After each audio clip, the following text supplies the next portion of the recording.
이번 토트넘과 갈라타사라이의 유로파 리그 4차전 경기는 토트넘 팬들에게 큰 실망을 안긴 경기였습니다.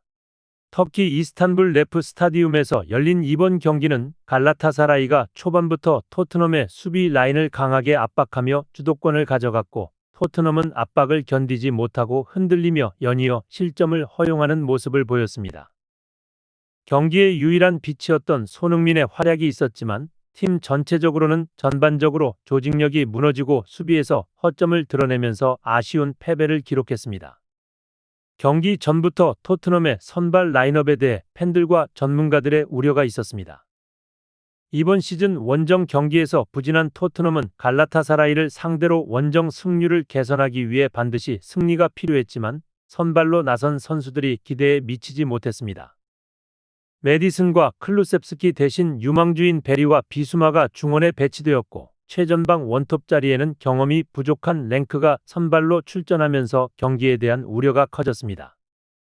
특히 메디슨이 중원에서 보여주는 창의적인 패스와 전방 압박을 대신할 선수가 부족해 보였고, 이로 인해 토트넘의 공격 전개와 수비 연결이 원활하지 못할 것이라는 예측이 많았습니다. 경기 초반 갈라타사라이는 강력한 압박을 통해 경기 흐름을 자신들의 쪽으로 끌어갔습니다. 전반 5분, 갈라타사라이는 세트피스 상황에서 흘러나온 공을 상대 공격수가 논스톱 슛으로 연결하여 첫 골을 기록했습니다. 이 골로 인해 토트넘은 초반부터 수세에 몰렸고 전체적인 경기 템포를 놓치게 되었습니다.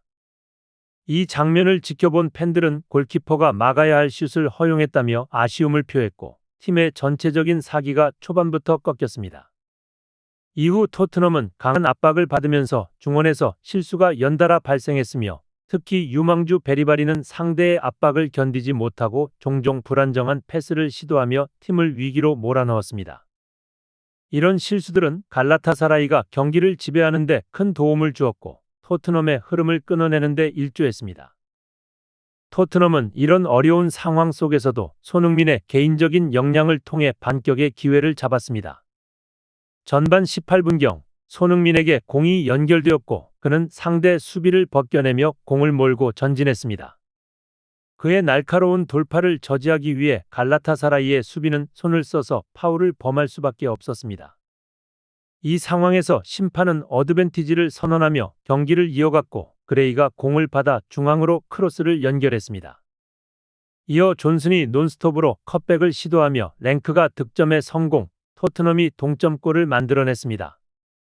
이 장면은 손흥민의 존재가 팀에 얼마나 중요한지를 상징적으로 보여주는 순간이었고, 팬들과 전문가들은 손흥민이 공을 잡고 경기를 전개할 때 팀 전체가 살아나는 모습을 보며 그가 팀의 중심적인 역할을 하고 있다는 것을 다시금 느꼈습니다.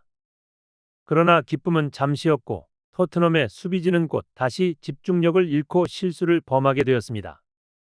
전반 31분, 토트넘의 센터백 드라고는 상대 공격수의 접근을 미처 파악하지 못하고 공을 빼앗겼으며, 이는 갈라타사라이에게 추가 득점을 허용하는 원인이 되었습니다.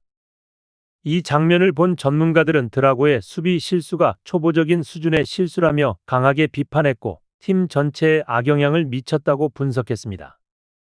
계속해서 흐름을 놓친 토트넘은 전반 39분 다시 한번 크로스를 허용하며 세 번째 실점을 기록하게 되었고, 결국 전반전을 1-3으로 뒤진 채 마무리했습니다.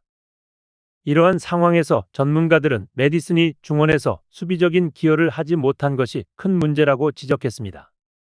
강한 압박을 받는 상황에서도 메디슨은 수비에 집중하기보다는 개인 플레이를 고집했고, 이로 인해 손흥민에게 공이 원활히 전달되지 못한 점이 이번 경기에서 큰 문제로 작용했습니다.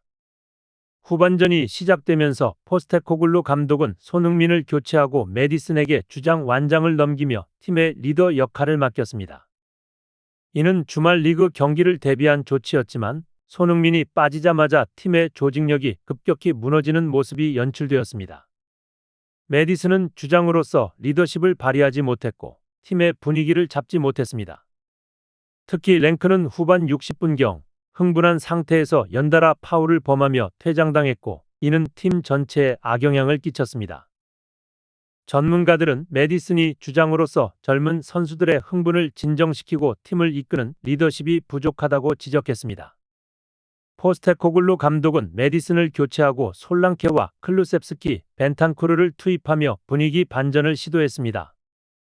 메디슨이 빠지자마자 토트넘은 오히려 조직력을 회복하며 정돈된 모습을 보이기 시작했고 공격 흐름도 살아나기 시작했습니다. 후반 68분경 오른쪽에서 포로가 빠르게 크로스를 올리며 솔랑케가 힐킥으로 득점에 성공했고 토트넘은 2-3으로 추격의 기회를 잡았습니다. 메디슨이 빠진 후 팀이 오히려 정돈된 모습을 보였다는 점은 그가 중원에서 팀에 부정적인 영향을 미쳤다는 비판을 불러일으켰습니다. 경기 후 전문가들은 이번 경기에서 메디슨의 수비 기여 부족과 리더십 부재가 팀의 전반적인 문제를 더욱 악화시켰다고 평가했습니다. 또한 손흥민이 빠진 후 팀의 조직력과 사기가 급격히 무너진 점을 지적하며 손흥민이 토트넘의 중심적 존재로서 얼마나 중요한 역할을 하고 있는지를 강조했습니다. 전문가들은 포스테코글루 감독이 메디슨에 대한 신뢰를 잃었을 가능성이 크다고 언급하며 메디슨이 주전으로 활약하기 어려운 상황에 직면할 것이라고 내다봤습니다. 팬들은 손흥민이라는 중심축이 있음에도 불구하고 팀 전체가 손흥민에게만 의존하는 모습을 보이며 실망감을 표출했고 포스테코글루 감독의 선수 기용에 대한 비판의 목소리도 높아졌습니다. 이번 경기를 통해 토트넘은 유로파 리그 순위가 내려앉게 되면서 조기 16강 진출의 꿈이 멀어졌습니다. 팬들과 전문가들은 손흥민의 리더십과 경기 내에서의 영향력의 중요성을 재확인했으며 손흥민 이외의 선수들이 보다 적극적으로 팀의 중심을 잡아줄 필요성을 느꼈습니다. 또한 메디슨의 역할에 대한 재평가와 함께 포스테코글루 감독이 앞으로 어떤 전술적 변화를 통해 팀의 조직력을 보완할 것인지에 대한 기대가 모아지고 있습니다.